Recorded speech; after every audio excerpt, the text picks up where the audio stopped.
रहने का कोई हक और अधिकार नहीं है, क्योंकि आप उसी हक और उसी संविधान के तहत, उसी हक अधिकार के तहत संसद में आज गृह मंत्री बनकर बैठे हुए हैं।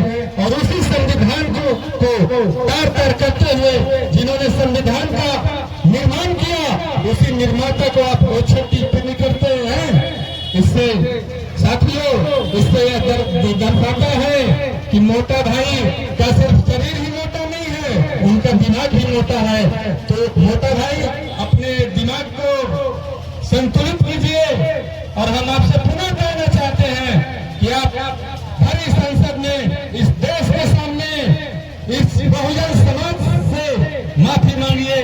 जब तक आपका माफीनामा नहीं आएगा, जब तक बहुजन समाज इसी तरह भारत के कोने कोने में, हर गली मोहल्ले में, हर जगह आपका ये विरोध प्रदर्शन करता रहेगा। साथियों, हम आपसे ये भी कहना चाहते हैं कि जिन्होंने बिहार की सरकार चला रहे हैं, हमारे आदरणीय मुख्यमंत्री नीतीश कुमार जी, इन्हें भी शर्म नहीं आती है कि इन्होंने बाबा साहब के नाम पे अगर इन्होंने चुप्पी साध रखी है। और साथ ही जो अपने आप को दलित का नेता कहते हैं, चिराग पासवान जी, क्या चिराग पासवान जी, हम आपसे जानना चाहते हैं कि इस मुद्दे पे अभी तक आपने क्यों नहीं एक बार भी बोला कि अमित शाह को माफी मांगना चाहिए।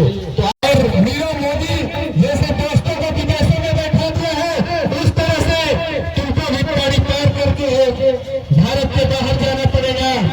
और भारत में आपको रहने का कोई हक और अधिकार नहीं है, क्योंकि आप उसी हक और उसी संविधान के तहत, उसी हक अधिकार के तहत संसद में आज गृह मंत्री बनकर बैठे हुए हैं।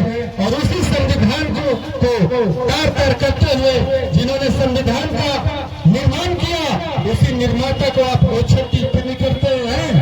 इससे साथियों, इससे यह दर्शाता है कि मोटा भाई का सिर्फ शरीर ही मोटा नहीं है, उनका दिमाग भी मोटा है। तो मोटा भाई अपने दिमाग को संतुलित कीजिए।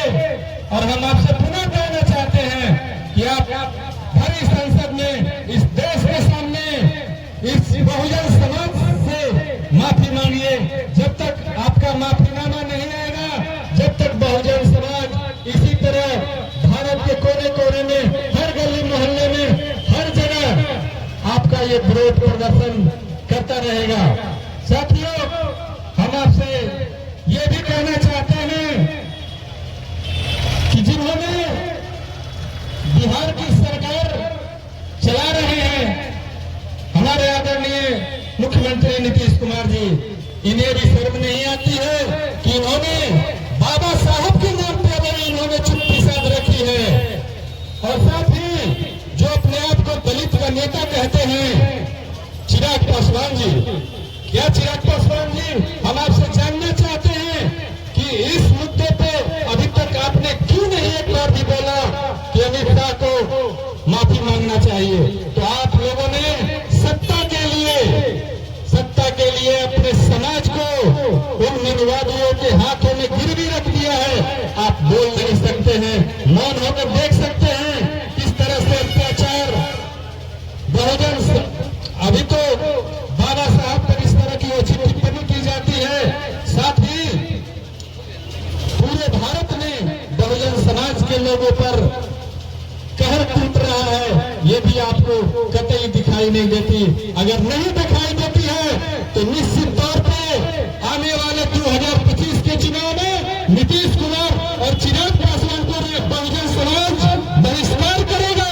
और पुनः बहुजन समाज पार्टी के नेतृत्व में बाबा साहब के आदर्शों पर चलने वाली बहुजन समाज पार्टी का झंडा को बुलंद करेंगे और बिहार में एक मजबूत सरकार बनाएंगे, जिससे कि हमारे दलित, बहुजन और संख्यकों की रक्षा हो सके और हम अपने बाबा साहब के मान सम्मान के लिए लड़ सके, उनके अपमान का बदला ले सके। इसी के साथ आप सभी को बहुत बहुत धन्यवाद। जय भीम।